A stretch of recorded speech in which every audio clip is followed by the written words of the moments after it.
안녕하세요, 코썸입니다. 최근 로켓크로스 정책이 2025년 1월부터 크게 바뀌면서 많은 초보 셀러분들이 긴장하고 있습니다. 매출은 어떻게 유지하지? 돈 관리는 또 어떻게 해야 해? 이런 고민이 폭주하고 있는데요.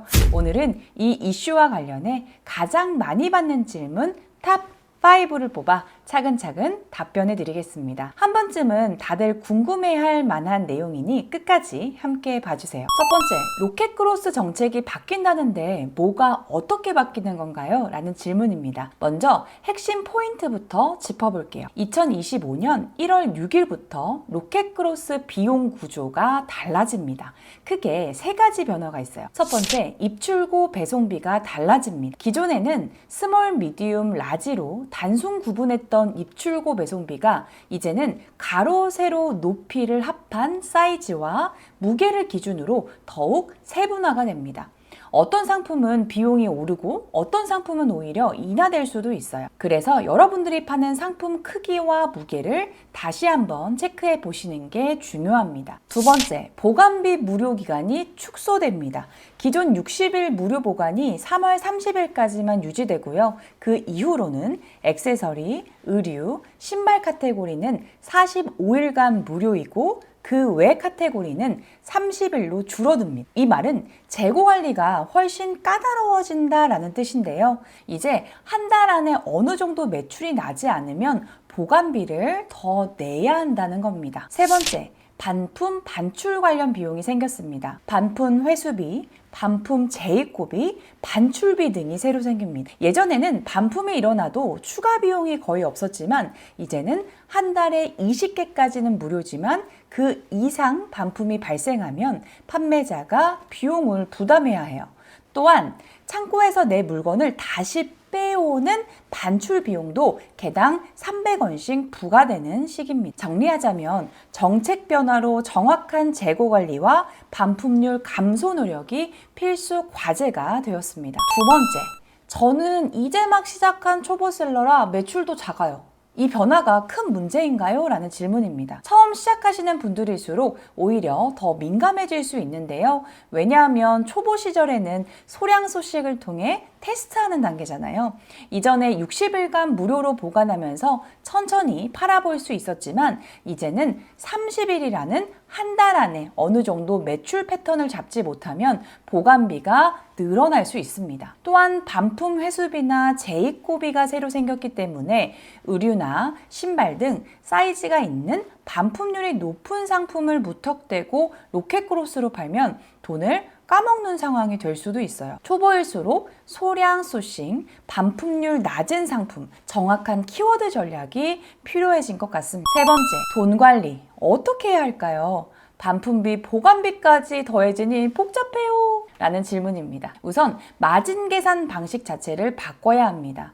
이전에 판매 수수료, 입출고비, 광고비 정도만 고려했다면 이제 반품 회수비, 반품 재입고비, 보관비까지 원가에 포함시켜야 해요. 아마 전반적으로 판매가들이 조금씩은 높아질 것 같습니다. 쉽게 말해서 제품 하나가 팔릴 때 평균적으로 몇 %가 반품되는지 반품률을 확인해 주시고 쿠팡에서도 반품률에 대한 데이터를 제공해 주기 때문에 그 반품률에 따라 추가 비용을 평균치로 잡아 마진 계산을 해야 합니다. 예를 들어 한 달에 100개를 팔면 반품이 대략 10개가 나오더라 라고 하면 그 10개의 반품 회수비와 재입고비를 총 합해서 100개 판매 기준 비용에 추가해 놓고 실제 남는 돈을 다시 따져봐야 된다는 겁니다. 돈 관리는 더욱 까다로워졌지만 정확한 데이터 관리가 장기적으로 매출 안정과 돈 흐름 개선에 큰 도움이 될 거라고 생각합니다. 네 번째, 소싱 전략으로는 어떻게 달라져야 할까요? 라는 질문입니다. 키워드나 상품명 구성, 검색어 설정은 여전히 중요합니다. 다만 이제는 아무거나 밀어넣고 할인만 때리면 팔리겠지 라는 식의 전략이 통하지 않을 가능성이 커요.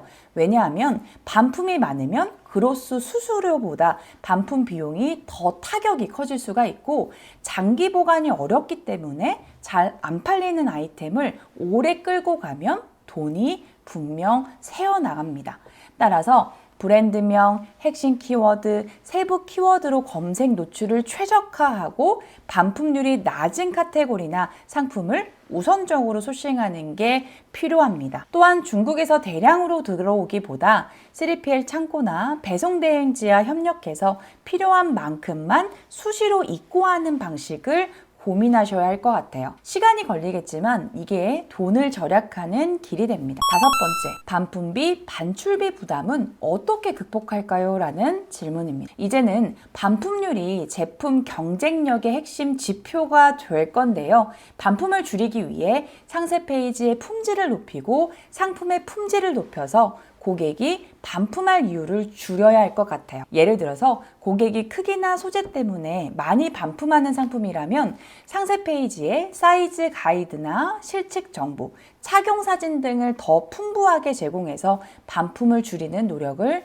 해야 할 것 같습니다. 또한 반품비가 생겼으니 오래 안 팔리는 상품을 늦게 빼내면 비용이 더 들 수 있겠죠. 일정 기간 안에 빠르게 회전시키거나 재고를 적게 들여놓고 수시로 채워넣는 방식으로 전환하면 좋겠습니다. 그리고 혹시나 달마다 반품이 20개를 초과할 정도로 많다면 그 상품은 다시 생각해야 합니다. 새로운 키워드를 시도하거나 다른 카테고리로 전환하거나 아예 상품을 교체하는 방식으로 반품률이 낮은 아이템을 찾는 전략이 절대적으로 필요합니다. 마지막으로 그럼 로켓그로스 하기 어렵겠네요. 다 포기해야 하나요? 라는 고민도 있을 거예요. 하지만 이런 변화는 늘 있었습니다. 온라인 비즈니스를 하다 보면 정책도 바뀌고 수수료가 오르고 플랫폼 전략이 변하는 건 일상 다반사예요. 이런 변화는 오히려 기회일 수도 있습니다. 경쟁자들이 포기하거나 다들 같은 전략을 쓰는 상황에서 남들보다 한 발 앞서 준비하면 매출과 돈 흐름을 더 안정적으로 만들 수 있겠죠. 예를 들어 반품률을 줄일 수 있는 고품질의 상품을 소싱하거나 3PL 또는 자체 보관을 활용해서 수시로 재고를 관리한다거나 하는 식으로 말이죠. 네이버보다 덜 까다롭다는 장점이 있던 쿠팡이 이제는 관리 스킬까지 요구한다는 건 초보를 성장된 셀러로 업그레이드하는 계기가 될 수 있습니다. 오늘은 2025년 로켓그로스 정책 변경에 따른 초보 셀러들의 탑5 궁금증을 답해봤습니다. 핵심은 정확한 재고 관리, 반품률 최소화, 소싱 전략 재정비, 그리고 데이터 기반 마진 계산이에요. 처음에는 복잡해 보이지만 한 단계씩 해보면 분명 길이 열릴 겁니다. 궁금한 점은 댓글 달아주시고요. 이 영상이 도움이 되셨다면 좋아요와 구독 부탁드립니다. 쿠썸이 여러분의 성장을 항상 응원합니다. 감사합니다.